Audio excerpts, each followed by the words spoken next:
नमस्कार साथियों। हर चुनाव महत्वपूर्ण होता है, ऐतिहासिक होता है और जीतने वाले और हारने वाले सबके लिए कुछ न कुछ वो सिखा कर जाता है। जम्मू कश्मीर में 10 साल बाद एक चुनाव हुआ। जिन परिस्थितियों में हुआ वो आपके सामने है। कैसे जम्मू कश्मीर को बेइज्जत किया गया, राज्य का दर्जा छीना गया, वो आपके सामने है। और कैसे केंद्र सरकार ने रूल बाय प्रॉक्सी अपने लेफ्टिनेंट गवर्नर के माध्यम से किस तरह से जम्मू कश्मीर में भ्रष्टाचार, कैसे वहाँ के स्थानीय नागरिकों की न सुरक्षा का ध्यान रखा, न रोजगार का ध्यान रखा। लगातार जो खबरें, आतंकवाद बढ़ने की खबरें, जम्मू रीजन तक में आतंकवादी हमले होने लगे, न आम नागरिक वहाँ सुरक्षित महसूस करता है, न पर्यटक महसूस करते हैं अपने आप को सुरक्षित। कश्मीरी पंडितों से जो वादे किए गए वो बिल्कुल भुला दिए गए पिछले 10 साल में। ये सब इन परिस्थितियों के बीच में जम्मू कश्मीर में एक चुनाव हुआ, ऐतिहासिक चुनाव था और जम्मू कश्मीर के बाशिंदों ने एक स्पष्ट जनादेश दिया। जम्मू कश्मीर, आज भी हम उसको राज्य ही मानते हैं, तो मैं तो यही कहूँगा कि जम्मू कश्मीर राज्य के लोगों को बहुत बहुत मुबारक कि उन्होंने इस चुनाव में बढ़ चढ़कर हिस्सा लिया और करारा जवाब दिया उन लोगों को जिन्होंने जम्मू कश्मीर को की इज्जत को रौंदने में कोई कसर नहीं छोड़ी थी। जैसा कि आप सब जानते हैं, पूर्ण राज्य का दर्जा छीनकर यूनियन टेरिटरी बनाना अपने आप में अप्रत्याशित था। हरियाणा में चुनाव हुआ जिसके नतीजे बिल्कुल अप्रत्याशित हैं और यहाँ तक कि यह भी कहेंगे कि अस्वीकार्य हैं। जिस तरह की शिकायतें लगातार आ रही हैं, अभी हम जयराम रमेश जी और मैं जिस कमरे में बैठे थे वहाँ भी लगातार शिकायतें, हमारे नारनौल के कैंडिडेट राव नरेंद्र सिंह हो गए या पानीपत के कैंडिडेट हो गए, 3 जिलों से हिसार, महेंद्रगढ़, पानीपत, यहाँ से लगातार शिकायतें आ रही कि कैसे बैटरीज जो मशीन की थी वो 99% थी और जिन मशीनों की बैटरीज 99% थी उन मशीनों में नतीजा एक आया, हमें हराने वाला नतीजा आया। और जो मशीनें नहीं, जिनको छेड़ा गया, जिनकी बैटरी 60-70% जो स्वाभाविक या होनी चाहिए थी, उसमें हम जीत रहे हैं हमारे कैंडिडेट। तो हम ये सारी शिकायतें इकट्ठी कर रहे हैं। हमारे कैंडिडेट्स ने वहाँ रिटर्निंग ऑफिसर्स को शिकायतें दी हैं और दे रहे हैं अभी, लेकिन आने वाले कुछ दिनों में ये सारी शिकायतें लेकर हम चुनाव आयोग में जल्दी ही जाएंगे और अपनी शिकायत वहां दर्ज कराएंगे। इस तरह का नतीजा कहीं भी धरातल पे नहीं दिख रहा था। आप लोग भी गए, हम लोग भी गए, सब घूम रहे थे। कोई ये नहीं मान सकता कि हरियाणा में इस तरह का अप्रत्याशित नतीजा आएगा। हम सब अचंभित हैं। ये अगर एक लाइन में इसको कहा जाए तो ये तंत्र की जीत है और लोकतंत्र की हार है। हम इसे स्वीकार नहीं कर सकते। जयराम रमेश जी से मैं आग्रह करूंगा कि इस प्रेस वार्ता को आगे बढ़ाते हुए अंग्रेजी में अपनी बात रखें।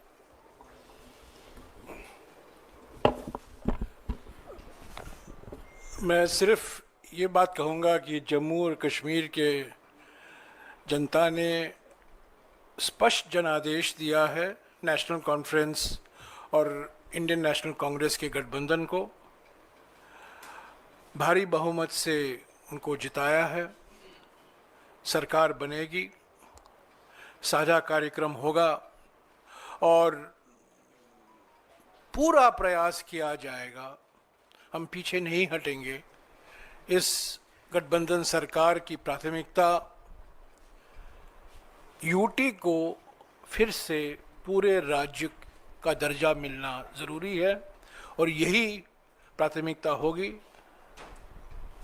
और भी मुद्दे हैं, विकास से जुड़े हुए मुद्दे हैं। साझा कार्यक्रम, दोनों पार्टियों के मैनिफेस्टो भी है, साझा कार्यक्रम भी तैयार किया जाएगा और एक पारदर्शिता से जवाबदेही और संवेदनशील सरकार ये गठबंधन जम्मू और कश्मीर की जनता को देगी। हरियाणा के संदर्भ में हमने चुनाव आयोग से आज दोपहर से लगातार शिकायत कर रहे हैं, उनसे जवाब भी आया है, उस जवाब का जवाब भी मैं दे रहा हूं और उसके बाद भी 3 या 4 जिलों से बड़े गंभीर शिकायत आए हैं। वो सब कल या परसों हम चुनाव आयोग के सामने पेश करेंगे। पर मैं फिर से दोहराना चाहता हूं, हरियाणा के चुनाव के नतीजे अप्रत्याशित हैं, आश्चर्यजनक हैं और इसको हम स्वीकार नहीं कर सकते, क्योंकि ये लोकतंत्र की हार हुई है और तंत्र की जीत हुई है। इसके ऊपर मैं आज कुछ नहीं कहूँगा। जब हम सारे शिकायत इकट्ठा करके चुनाव आयोग से समय मांगेंगे, हम उम्मीद करते हैं कि वो समय हमें मिलेगा। कल या परसों तक हम उम्मीद करते हैं कि हम चुनाव आयोग के सामने एक विस्तार से, जो अलग अलग ज़िलों से, अलग अलग असेंबली कंस्टिट्यूएंसी से शिकायतें आई हैं, कुछ आज हमने इलेक्शंस कमीशन के सामने रखा था, पर और भी हैं और बड़े गंभीर मुद्दे हैं ईवीएम को लेकर, और जिस तरीके से एक माहौल पैदा करने की प्रयास की गई, दबाव स्थानीय अधिकारियों पर लाया गया और जहां जिन जिन सीटों में हमारी हारने की कोई गुंजाइश नहीं थी, वहां हम हारे हैं। मैं समझता हूं ये नतीजा लोक भावना के खिलाफ है, जो जमीनी हकीकत है और सभी ने ये हकीकत को महसूस किया है। ये नतीजा उसके खिलाफ जाता है। I will just repeat this in English very briefly. The people of Jammu and Kashmir have given a clear, decisive, convincing mandate to the National Conference, Indian National Congress Alliance. The priority for the alliance government will be the restoration of full statehood for the Union Territory of Jammu and Kashmir. Of course, we have our manifestos, we will have a common program, and both the National Conference and the Indian National Congress are duty-bound to give a government, an administration that is responsible, responsive, accountable, and transparent to the people of Jammu and Kashmir. I just want to say that the people of Jammu and Kashmir have defeated the mischievous designs of the BJP to engineer a majority of its own. Till yesterday, this effort was being made, but today, I think the people's verdict has come out very clearly, and the moves of the BJP and those who were managing the elections to somehow cobble up a majority has been defeated. As far as Haryana is concerned, all afternoon I have been in touch with the Election Commission. The Election Commission has replied to my complaints. I have replied to the reply. We have received very serious complaints on the process of counting, the functioning of EVMs in at least 3 districts. In at least 3 districts. There are more that are coming in. We have spoken to our senior colleagues in Haryana, and this information is being collected. We hope to present this in a consolidated form to the Election Commission tomorrow or day after. We will seek time, but I just want to reiterate that the results in Haryana are totally unexpected, completely surprising, and counterintuitive. It goes against ground reality. It goes against what the people of Haryana had made their mind up for, which was for change and transformation. I think under these circumstances, it is not possible for us to accept the results that have been announced today. Serious questions have been raised by our candidates. We will bring it to the notice of the Election Commission. And what we have seen today in Haryana is, I think, a victory for manipulation, a victory for subverting the will of the people, and it's a defeat for transparent democratic processes. So I will only say this, but the chapter on Haryana is not complete. It will continue. The chapter in Jammu and Kashmir, of course, there will be a coalition government. And as I said till yesterday, various attempts were being made to ensure that the majority will not come to the INC-NC coalition, but the people of Jammu and Kashmir have given a very clear mandate for this coalition government. Thank you. Sir मेरा सवाल sir आपको नहीं लगता कि आप ये कह रहे हैं कि जम्मू कश्मीर के अंदर कोalition को मैंडेट मिला, लेकिन 38 सीटों में से कांग्रेस सिर्फ 6 जीत पाई है, 6 पे ही आगे चल रही है, आप लोगों के खाते में उतनी ही आई, वहाँ पर एज ए पार्टी आप लोगों को नुकसान हुआ है और आपके जो कोलिशन पार्टनर्स हैं शिवसेना की तरफ से जो उनकी सांसद है उन्होंने कहा जहाँ पर भी कांग्रेस की बीजेपी से सीधी लड़ाई होती है वहाँ पर कांग्रेस उनको नहीं हरा पाती, अलायंस के साथ ही हरा पाती है।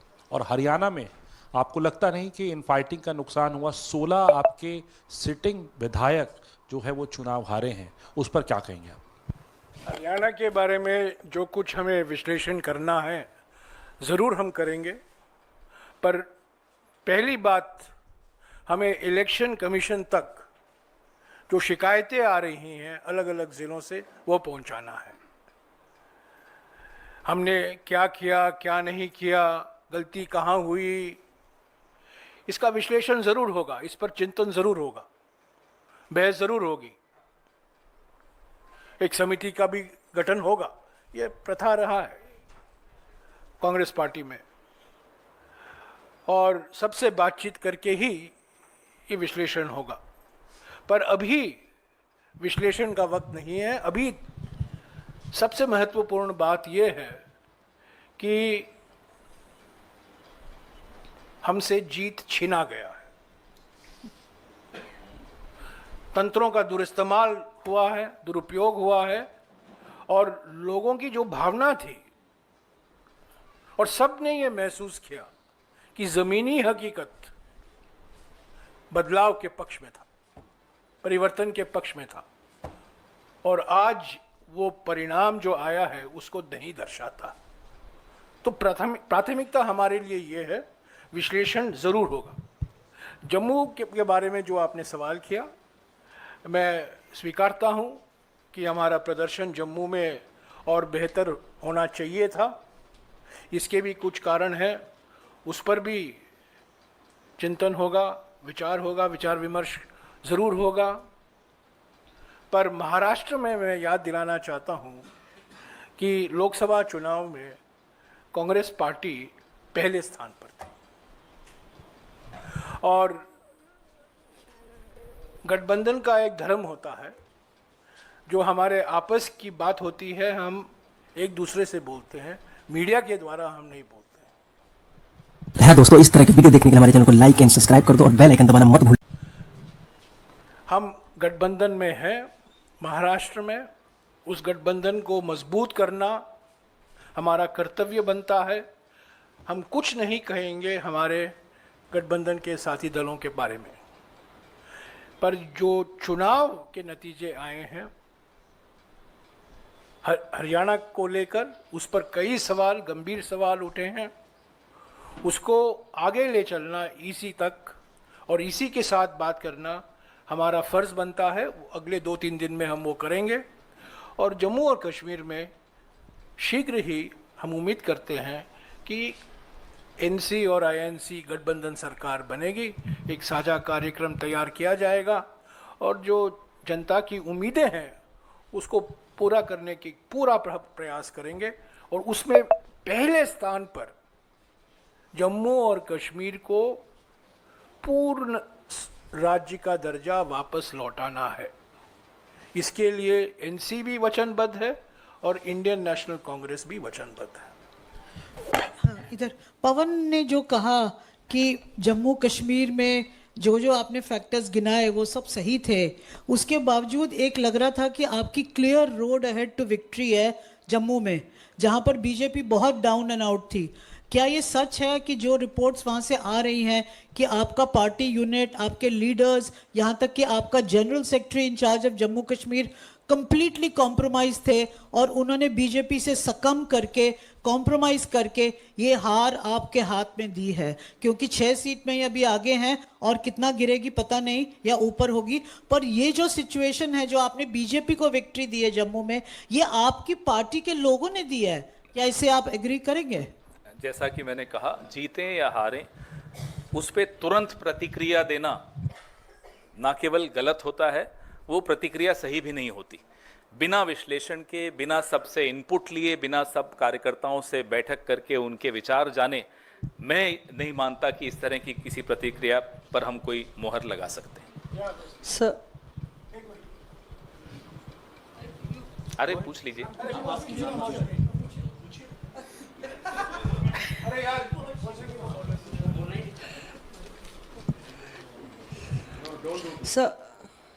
सर ये जो 3 जिलों का आपने जिक्र किया, तो ये कौन से जिले हैं और कितनी सीटें इसमें प्रभावित हो रही हैं इन जिलों में, ये हम लोग जानना चाहेंगे। और थोड़ी अजीबोगरीब बात नहीं है कि एक तरफ आप जम्मू कश्मीर की जीत और आगे क्या प्रक्रिया रहेगी उसका जिक्र कर रहे हैं, और दूसरी तरफ कह रहे हैं वहां पे जनता की जीत हुई, और दूसरी तरफ कह रहे हैं हरियाणा में अंगूर खट्टे हैं, हरियाणा में हमारी जीत छीनी गई है। तो तब जनता को क्या मैसेज? अजीबोगरीब तब होता कि जब हम कहते कि नहीं साहब सब जगह खराब है मशीन। हम पूरे हरियाणा के लिए भी नहीं कह रहे कि सब जगह खराब है। हम नारनौल असेंबली का ही अगर आपको उदाहरण दें तो साफ, और ये कोई कोइंसिडेंस नहीं हो सकता, साफ सामने दिखता है, आंकड़े हैं, सब मशीनें सामने रखिए। जिन मशीनों के यूनिट की बैटरी 99% है वो मशीनें हमें हरा रही हैं।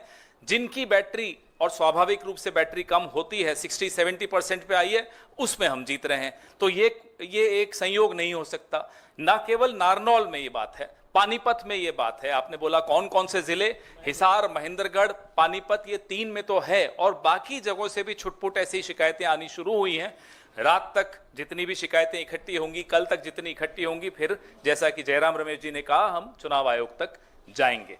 तो हमने कभी भी ऐसा नहीं कहा कि भाई पूरा ये सारी मशीनें खराब हैं। हम तो हरियाणा के लिए भी नहीं कह रहे कि सारी मशीनें खराब हैं, लेकिन जहां जहां हस्तक्षेप हुआ है वहां की बैटरी 99% है। आप मुझे बताइए, इतने दिन से मशीनें पड़ी हैं 99%, और सबकी स्टैंडर्ड, सबकी 99% कैसे हो सकती है?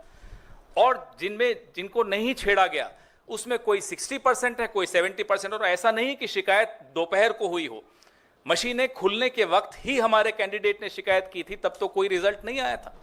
तभी राव नरेंद्र सिंह जी ने उसी वक्त शिकायत करनी शुरू कर दी थी, हमें फोन करना शुरू कर दिया था, तब रिजल्ट आना शुरू नहीं हुआ था। इनफैक्ट तब तो आप लोग बाहर जो हमें दिखा रहे थे कि रुझान हमारे पक्ष में चल रहे थे 70-71 सीट पे, तब भी हमने लिखित शिकायत हमारे राव नरेंद्र सिंह जी ने और पानीपत वाले कैंडिडेट ने करनी शुरू कर दी थी। So you said that results are not acceptable to the Congress. Could you elaborate on that?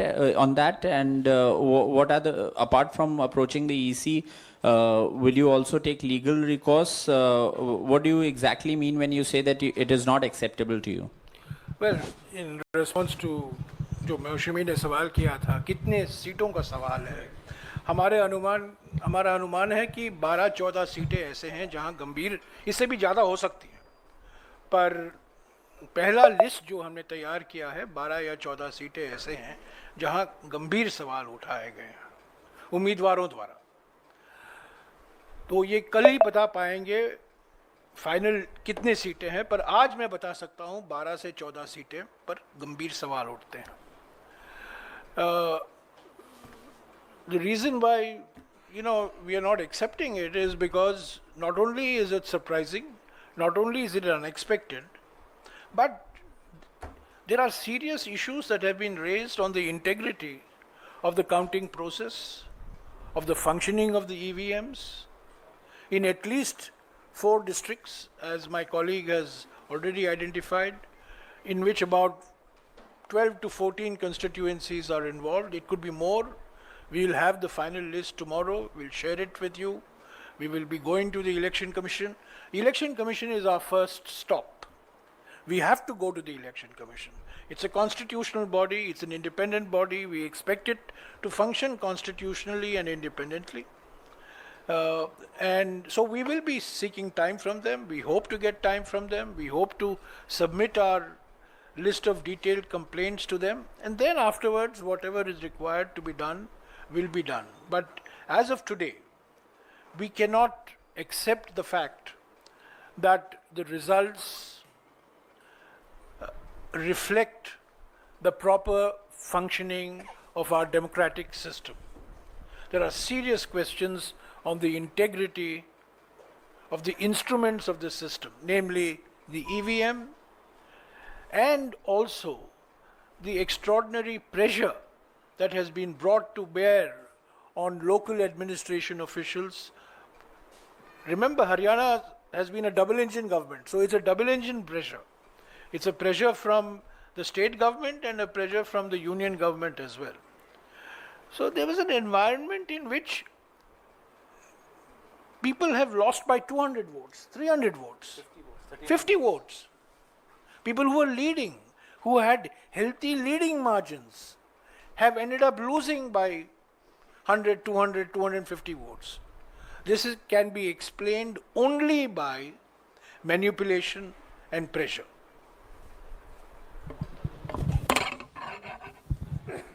Sir, अब तक आपके पास जो तथ्य सामने आए हैं, क्या इस नतीजे पर आप पहुंचे हैं कि कोई सुनियोजित ढंग से कोई ईवीएम में गड़बड़ी की गई है? क्या आप ऐसा कोई नतीजे पे पहुंचे हैं कि कोई सुनियोजित ढंग से हुआ है ऐसा कुछ, या अभी उसमें देखना बाकी है कि ईवीएम में गड़बड़ी कोई बड़े पैमाने पर की गई है? भाई, अगर 99% बैटरी स्टैंडर्ड एक के बाद एक मशीनों पे निकल रही हो और उन्हीं मशीनों पे कांग्रेस का उम्मीदवार हार रहा हो, जिन मशीनों पे 60-70 स्वाभाविक जो होना चाहिए उतनी बैटरी उस पे हम जीत रहे हो, तो आप बताइए सुनियोजित नहीं माना जाएगा तो क्या माना जाएगा?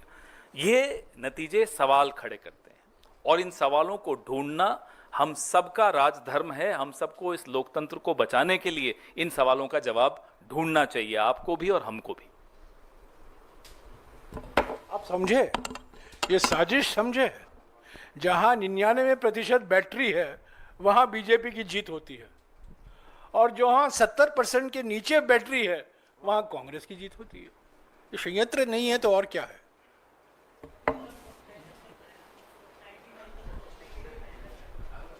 हाँ जी, 2 राज्यों के चुनाव हो जाने के बाद अब नहीं, अभी इन 2 राज्यों तक ही सीमित रखिएगा। नहीं, राज्यों के बाद मैं उसी पे सवाल कर रहा हूँ। 2 राज्यों के चुनाव हो जाने के बाद परिणाम भी आ गए हैं, तो ईवीएम को लेकर के क्या मत हैं आपके? यही तो बात कर रहे हैं हम लोग। चलिए, और कोई सवाल? हाँ जी,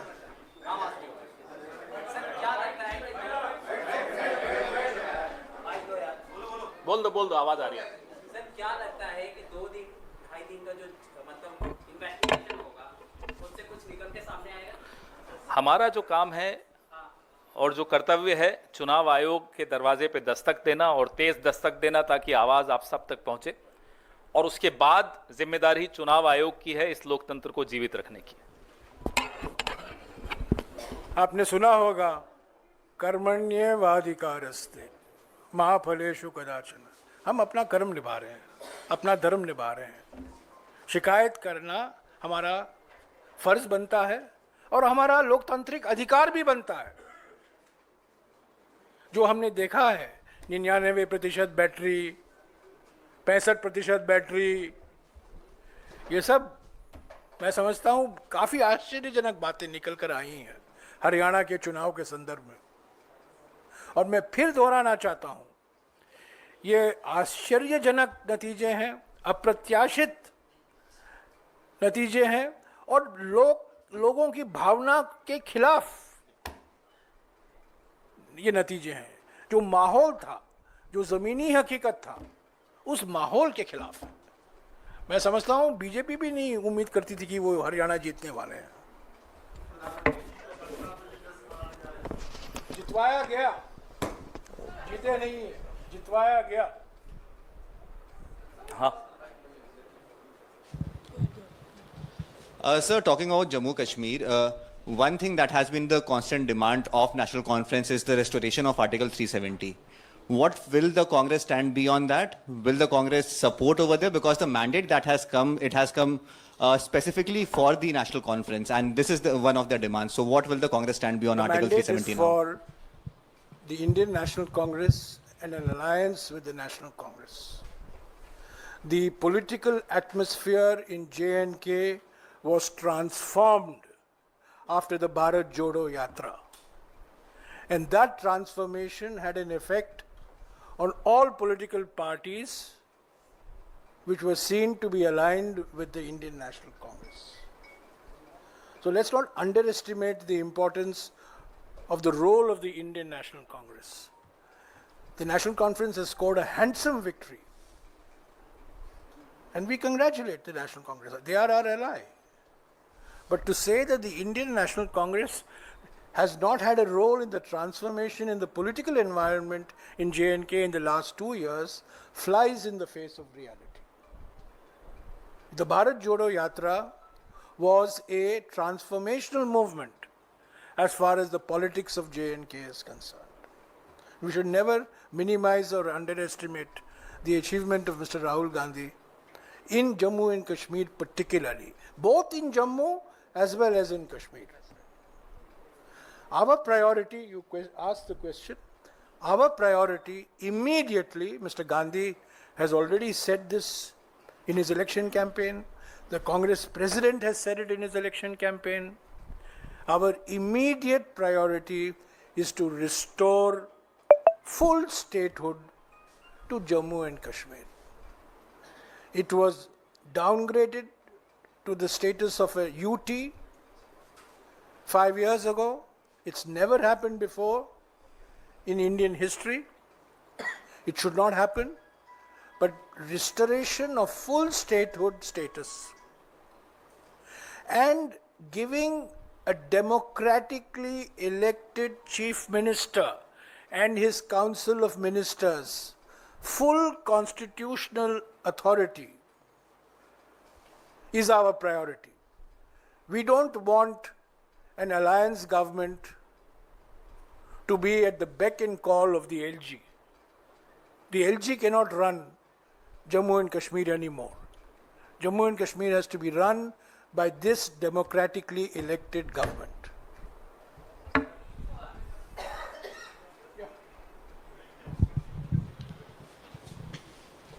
Sir, that the Congress candidate from Jeend, his name is Bijender Singh, we just got his bite and he's stating he's lost the election by 32 votes. You were mentioning that a lot of elections have been lost in very thin margins. And while you also spoke about the foul play, he has said that this defeat is because of the independent candidate cutting his share.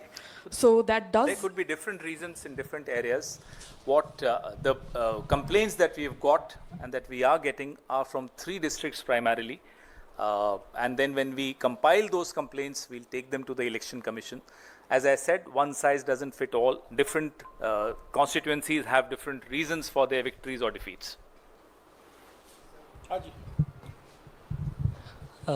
Sir अभी मैंने एक BJP के राष्ट्रीय प्रवक्ता का interview किया तो उनका कहना है कि जब कांग्रेस जहां जीती वहां ईवीएम सही होता है, जब वो हार जाती है तब कहती है ईवीएम खराब होता है। तो इस पर सर क्या कहेंगे आप? 2009 में अडवाणी जी ने एक किताब का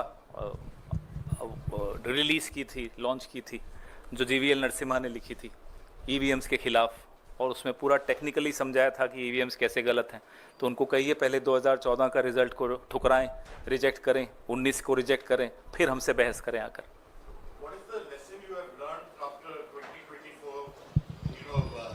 Lok Sabha elections, the fact that the Congress did reasonably well, and now having all eggs in one basket, allowing infighting to take place, and are not really reading the writing on the wall that you have to have a house in order. If there was any lesson that was learned in 2024 was for Congress to be united and fight together. What was the reason? Because we saw Selja speaking out, we saw Huda there. Could you kindly explain to us why the Congress has shot itself on its foot? The writing on the wall was the Congress will come back to power. That was the writing on the wall. That has been deliberately erased. The writing on the wall was very, very clear to anybody who was willing to read the writing on the wall. Why did it happen? But there are people who are experts in replacing walls. They just replace the wall. Or machines. Or in this case, machine. So I have already explained, I don't think you were there when I was explaining, that as far as the results are concerned, Haryana result, our first priority is to collate, consolidate all the complaints that have come from candidates from the 3 districts today. There will be other complaints, and we hope to submit this to the Election Commission tomorrow evening or day after. That is our immediate priority. Simultaneously, of course, we will sit and introspect why the result went the way it did. It was everybody's expectation that the Congress would win comfortably in Haryana. I think all I can say is that the Congress has been made to lose. Congress has not lost. Congress has been made to lose in Haryana. And you have not heard the last of the Haryana result.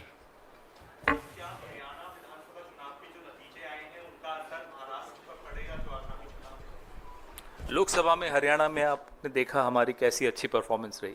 कभी भी किसी एक नतीजे को दूसरे नतीजे से तुलना नहीं करनी चाहिए। यही हम सीखे हैं पिछले 20-25 साल।